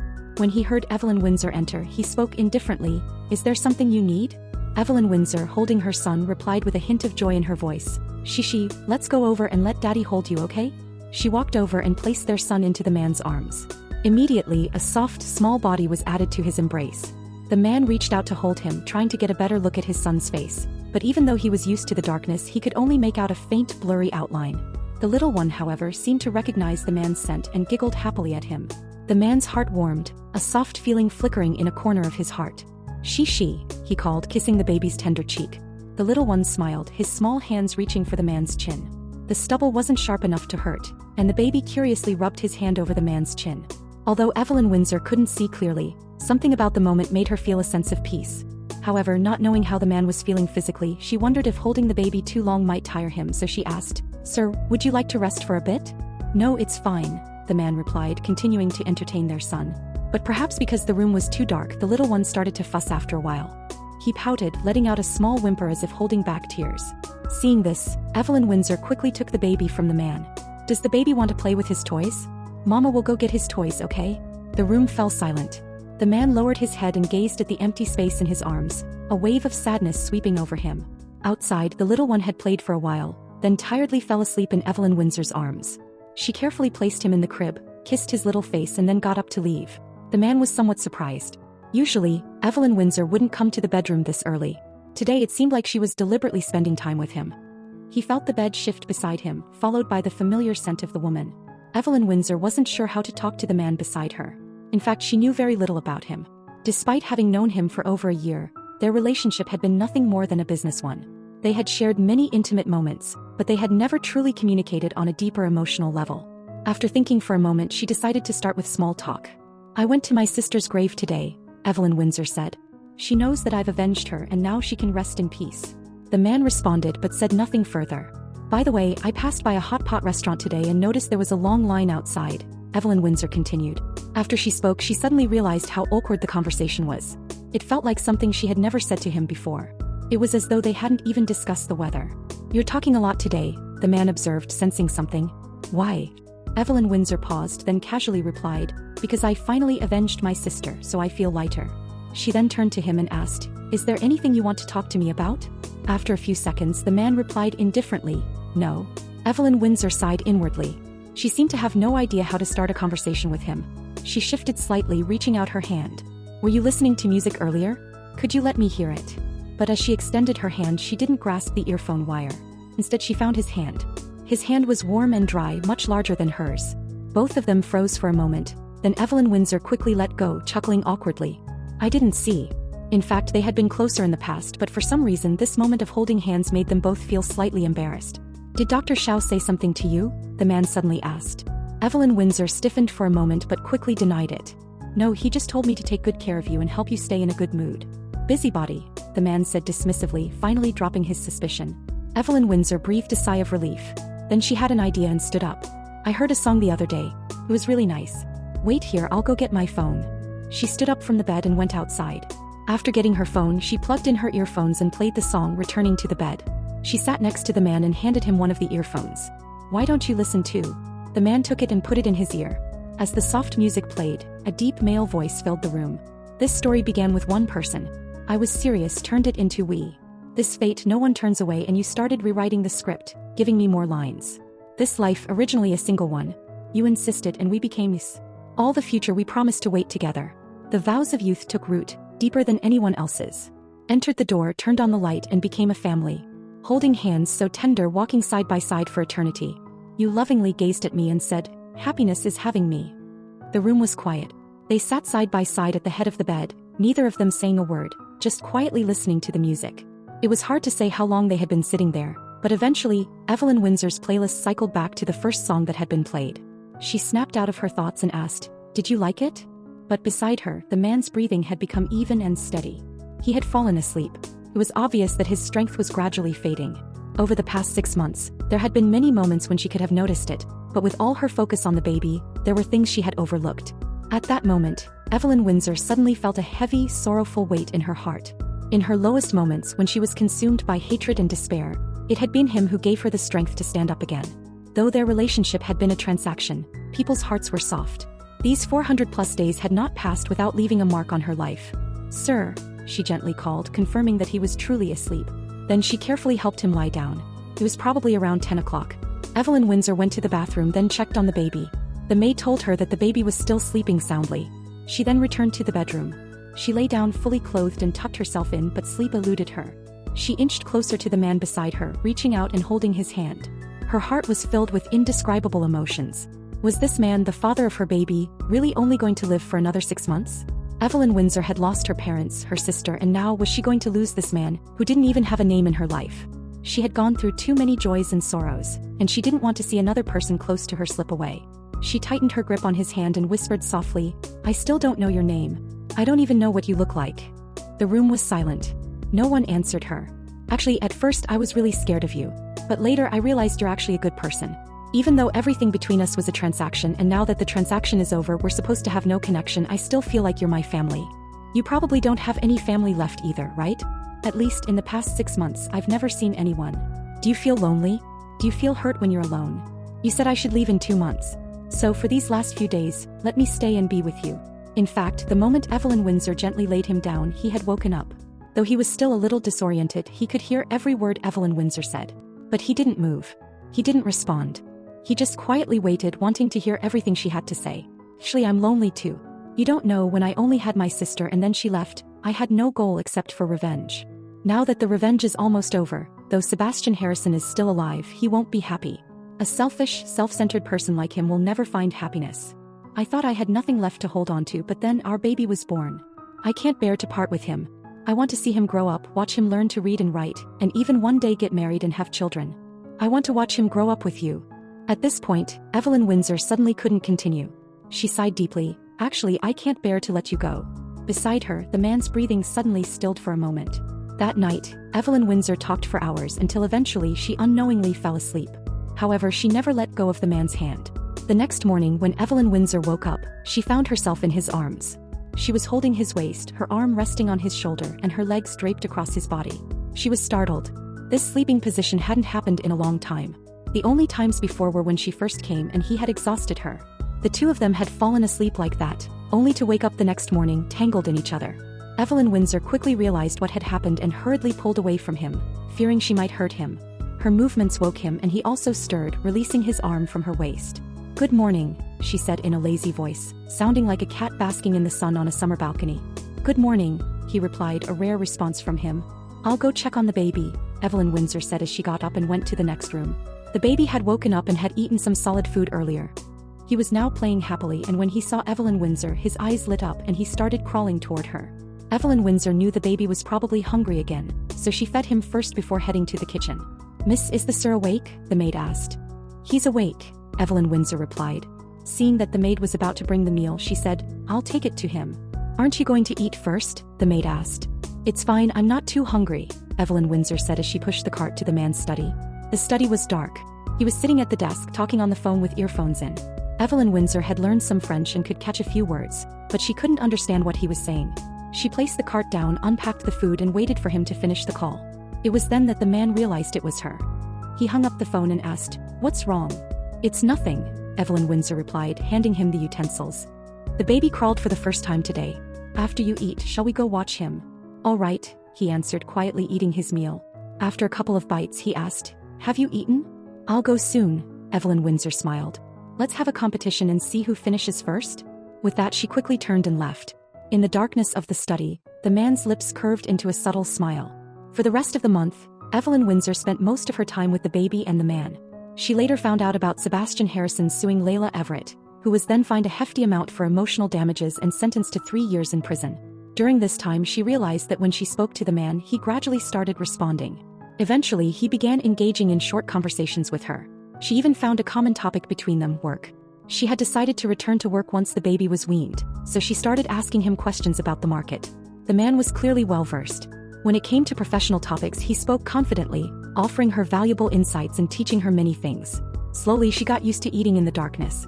Sometimes, after feeding the baby, she would push the cart to his study, where they would eat together in the dark, chatting about work. One day, after soothing the baby, Evelyn Windsor was about to head to the man's study when her phone rang. The call was from an unfamiliar number. After a brief hesitation, she answered, "Hello?" A familiar yet distant male voice came through the line. "Evelyn, it's me." Evelyn Windsor took a few seconds to recognize the voice on the phone. It was Sebastian Harrison. Her expression immediately hardened. "You're calling me now to repent at my sister's grave?" "Evelyn, I want to talk to you." Sebastian Harrison's voice was soft. "I haven't seen you in a long time. I have a lot I want to say to you. Didn't we just see each other in court?" Evelyn Windsor sneered. "I don't think there's anything left to talk about between us." "Evelyn, I'm sorry." Sebastian Harrison's voice became low. "About everything, about all of it, I'm sorry. It's all my fault. I want to make it up to you. Can you give me a chance? Let's meet." "Evelyn Windsor, my sister is gone." Evelyn Windsor's chest rose and fell with a fury she hadn't felt in a while. "Do you think a meaningless sorry will bring her back to life?" Her emotions surged. "Sorry, it's not possible. I just wish you'd rot in hell. If you died now, I would forgive you." With that, she hung up the phone. Still angry, Evelyn Windsor turned and looked at the closed door of the room. Inside was the man who had only a few months to live. He was so outstanding and upright, yet he wouldn't live past 30. But that piece of trash, Sebastian Harrison, was still alive in this world. Evelyn Windsor didn't go to the man's room but instead went online to continue looking through some materials. Whether the man would allow her to stay with the baby or not, she needed to get back to work soon. The company she had her eye on was a direct competitor of the Harrison family. Over the years, that company had grown larger and larger while the Harrison family had been doing well, but she knew they had a fatal weakness. She had given Sebastian Harrison money back then, but it had become a tool that destroyed her parents and sister. If back then she hadn't helped the Harrison family, maybe Windsor's company could have been saved in time. And if the Harrison family collapsed with Layla Everett's love for money, how could she ever stay with Sebastian Harrison? Then her sister wouldn't have died. For several days, Evelyn Windsor stayed at home, going through the materials, breaking up her time into small chunks. One day the weather was nice, sunny with no wind. The maid took the baby outside to the lawn to soak up some sun. Evelyn Windsor fed the baby some solid food and then went to get him some toys. She heard the phone ring in the study but no one answered. Worried, Evelyn Windsor rushed over and opened the door. Inside, the man seemed to have fallen asleep in the chair. His phone was in front of him, ringing repeatedly. Evelyn Windsor felt an indescribable emotion rise in her heart as she muted the phone. She hesitated for a moment, wondering if she should help him move to the bedroom, when suddenly, there was a tremor beneath her feet. Evelyn Windsor froze for a second, then another violent shake followed. Books on the bookshelf rattled and fell to the ground. "Earthquake." She was startled and quickly rushed over to help him. "Sir, it's an earthquake, we need to run." Evelyn Windsor shouted. The man seemed still unaware, unmoving. Evelyn Windsor's heart tightened. Suddenly, she realized that the chair had wheels. She quickly took off her sweater and draped it over his head to shield him from the light, then pushed the chair and rushed toward the exit. The ground was still shaking and books from the study continued to fall with a loud crash. Evelyn Windsor pushed the man to the safety zone beside the couch, pulling him off the chair and into a safe triangle where she crouched down. She didn't have time to take him out of the villa, and with the stairs outside, there was no way to safely take him out. As for the baby, he was with the maid on the lawn, away from any tall buildings, so they were actually the safest. As she crouched down, the ground shook violently again. Evelyn Windsor held onto the man tightly, pressing his head into her chest. The familiar scent of a woman filled his nose. In his dazed state, the man suddenly woke up and opened his eyes. He could hear the sound of things falling around him and the ground was still trembling. Finally, everything settled into silence. The woman in front of him slowly let go of him, her voice carrying the relief of surviving a close call. "It's okay now, the earthquake should be over." The man raised his eyes. Compared to the complete darkness, the light in the room was a little brighter. He looked at her through the small holes in her black knitted sweater, seeing her lower her head, looking at him with concern. "Sir, are you okay? Are you awake?" At that moment, he suddenly felt the urge to hold her. "I'm fine." After a few seconds, he finally replied. "Where's Shishi and Zhang Ma?" "They're outside on the lawn, they should be fine," Evelyn Windsor said as she stood up, helping the man to his feet. "I'll go check on them." The man responded. But just as Evelyn Windsor was about to turn around, he suddenly grabbed her hand. "Be careful, there might still be aftershocks." Evelyn Windsor's expression changed slightly. She quickly pressed his hand down. "Stay here and don't go anywhere. I'll be right back." With that, she hurriedly walked out. The man watched her leave, a mix of emotions rising in his eyes. She could have left, but she chose to stay and protect him. When he was young, his mother had left because she couldn't bear to live in the darkness with his father any longer. A few years later, his father passed away. He was raised by his grandfather and eventually took over the family business. When he was 22, his grandfather brought a girl to him, saying they had an engagement and were to marry. He had no particular expectations of women. Since his grandfather's only wish was to have a grandson, he agreed and prepared to marry the girl. But just before the wedding, he discovered his father's condition. He told the girl, but the love she had for him in her eyes suddenly turned to silence. Soon after, she left without a word. He hadn't been in love with her, so it didn't hurt him too much. But his grandfather couldn't accept it, especially when he couldn't find the heir to the ring and his only grandson had an incurable disease. Not long after, his grandfather also passed away and he was left alone. He could no longer be exposed to light and lived in eternal darkness. Before meeting Evelyn Windsor, he had nearly given up. The doctors had told him he only had 2 years to live, and the woman who could bear him children was nowhere to be found. Until she entered his life. He didn't care about her past because his body was already deteriorating. But now his heart felt like it was wrapped in something a bit hot. He thought he had always been the one left behind, but when danger came, she stayed with him even though there was no binding contract between them. During the earthquake, she held him tightly, not letting go for a second. The man sighed lightly in the room. It was a pity. He was going to die and he had nothing to give her. Not even a simple response. Later that day, people learned from the news that the epicenter of the earthquake was 200 kilometers away from a city. That night, after Evelyn Windsor had calmed the baby, she returned to the bedroom. The man was sitting at the head of the bed, waiting for her. "I have something to say to you," he said. Evelyn Windsor asked. "What?" "Next month, when the baby is weaned, you'll leave," the man said. "Then after 4 months you can come back." Evelyn Windsor's breath caught and she froze for a moment. His life was less than 5 months. So did this mean he wanted her to avoid him during the time of his departure? And the fact that he wanted her to return meant he wouldn't separate her from the baby again. Her heart felt as though it had been tightly squeezed. Some farewells were sudden, filled with sorrow, while others were a slow, hopeless despair. "All right," Evelyn Windsor responded softly. He picked up his earphones and handed them to her. "You've always wanted to hear the music on my phone, right?" Evelyn Windsor took them and was surprised to find that he was listening to the very first song she had played for him. Neither of them spoke and there was no physical contact between them, just a single earphone cable connecting them. That night, Evelyn Windsor didn't remember how she fell asleep. In her haze, she felt someone whisper in her ear, "I wish I had known you earlier." She wanted to reply, but the sleepiness took over. Time passed by like water flowing and another month went by. Evelyn Windsor gave the baby his last feeding, and her tears were impossible to hold back. She quickly turned her head away, speaking softly, "Shishi, when you grow up, you'll be a man. While mommy isn't here, take good care of daddy." The little one didn't understand, only smiling sweetly at her. At the door to the bedroom stood the suitcase Evelyn Windsor had packed earlier. She opened the door and the room was still dark. The darkness that once terrified her now seemed hard to leave behind. The man stood by the window, sensing her presence but not moving. Evelyn Windsor quietly watched his blurred silhouette, then reached out and hugged him from behind. He stiffened for a moment, then said flatly, "I won't see you off. I never even knew your name." She looked at his dark, stark outline, her voice trembling. "Can you tell me?" "No need." His tone was calm, as if he could vanish into the wind at any moment.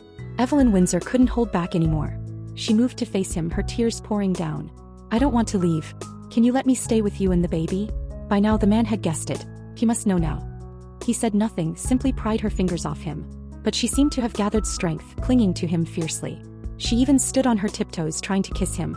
Her kiss landed on his chin, and not satisfied, she tilted her head to kiss him again. He dodged. "Evelyn Windsor, enough. Our transaction is over. You have to leave." But the rest of his words were sealed by her lips.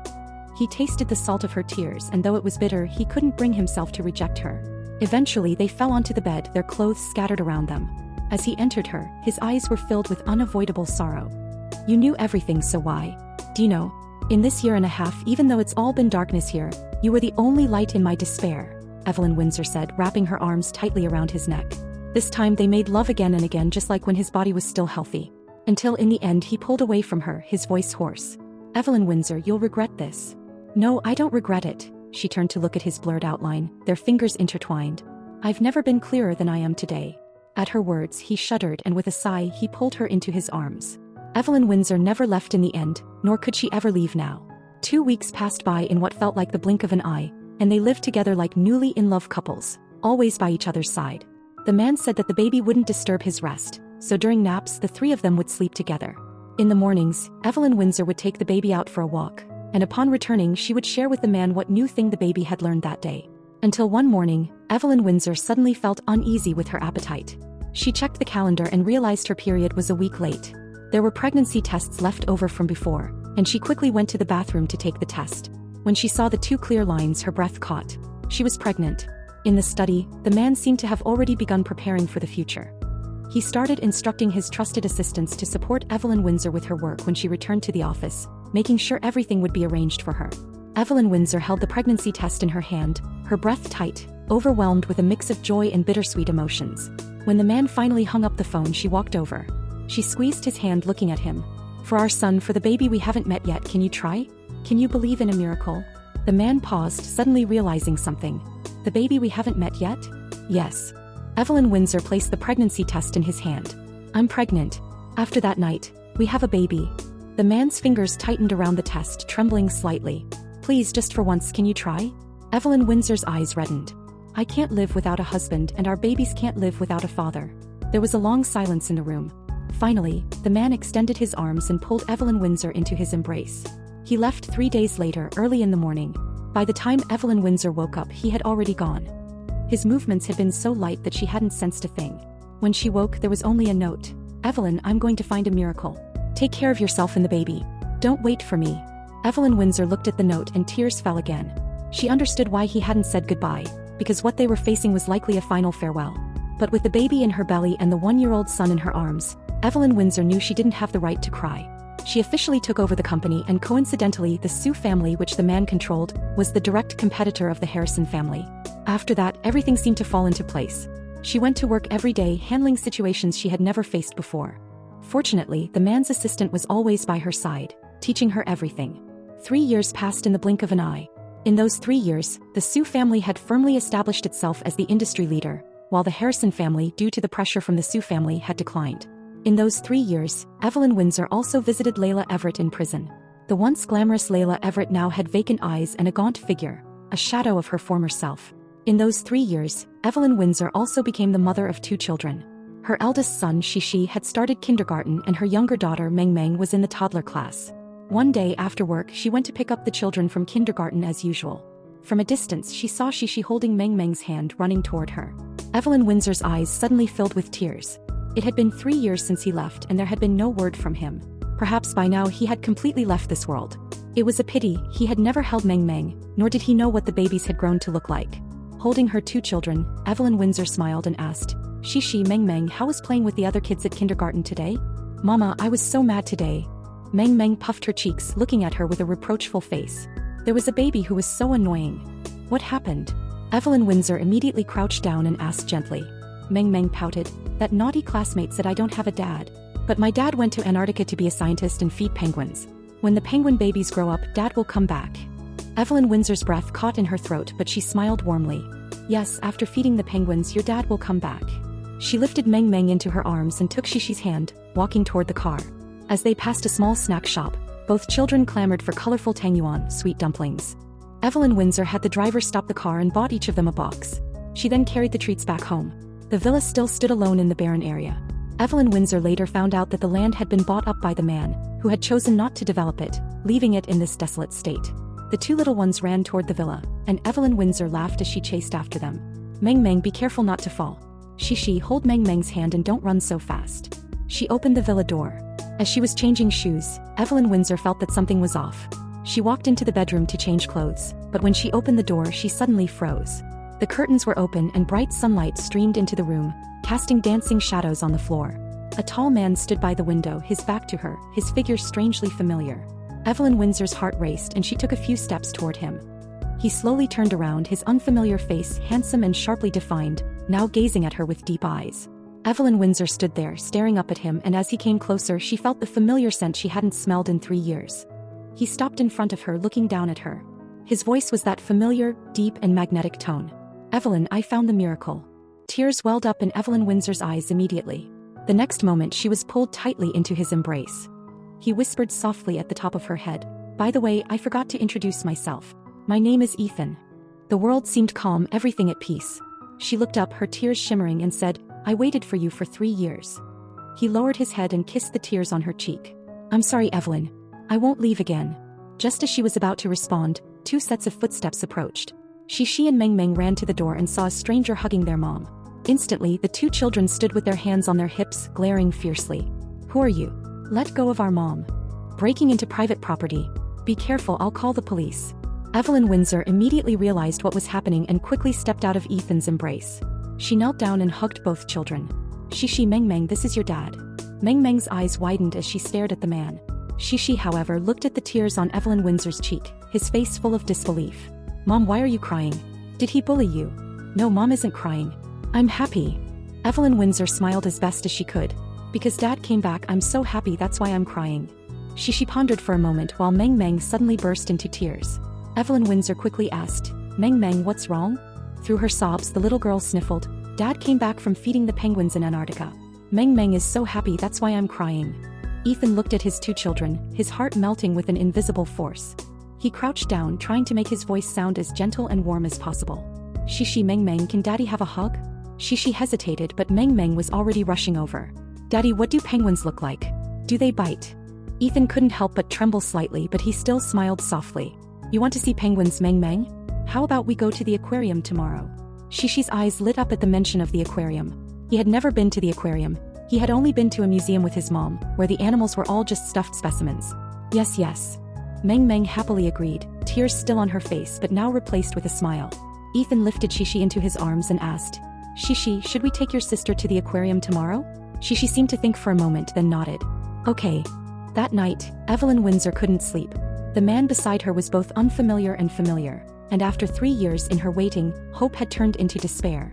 Yet now he stood before her, and it felt as though all of this could just be a dream, and she feared waking up at any moment.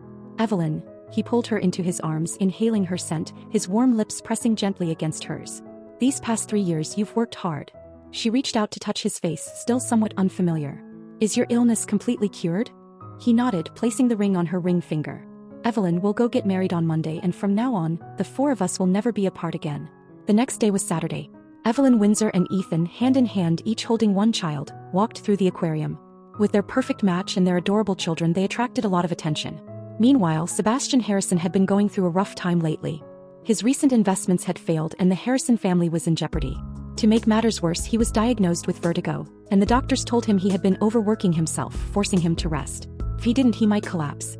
So, on the weekend, his older brother brought his son over, and the elderly lady insisted they all go to the aquarium to relax. As he looked around, seeing so many families with children, a wave of sadness washed over him. He thought about his past with Evelyn Windsor. Back then, everything was perfect. They thought they would be together forever. But in the blink of an eye, everything had changed because of a misunderstanding. In these 3 years he had seen her a few times, but they had become enemies. He didn't understand how she had become the CEO of a huge company like Sue Group, and every time he tried to talk to her, he was met with her cold indifference. At that moment, a soft voice interrupted his thoughts. Daddy, can you lift me higher? I want to say hi to the penguins. Sebastian Harrison turned his gaze and was stunned. There, Evelyn Windsor was laughing and talking with a handsome man. She was holding a little boy, and the little girl who had spoken was cheering while the man had lifted her onto his shoulder. Evelyn Windsor, sensing something, turned her head and saw Sebastian Harrison from afar. She looked at him for a brief moment, then quickly turned her gaze away. The man beside her laughed and said, Meng Meng, did you see them clearly? If not, how about we switch and let your brother ride on Daddy's shoulders to say hi to the penguins? Meng Meng, though reluctant, nodded and said to Shishi in her arms, Brother, you ride on Daddy's shoulders. You're too heavy, Mommy can't hold you. The two exchanged children in their arms and smiled at each other. Sebastian Harrison watched the scene and the light in his eyes immediately dimmed. This was the family he had once dreamed of, but now, it had become a distant wish. And at that moment the family of 4 hand in hand walked away. This short story has now concluded.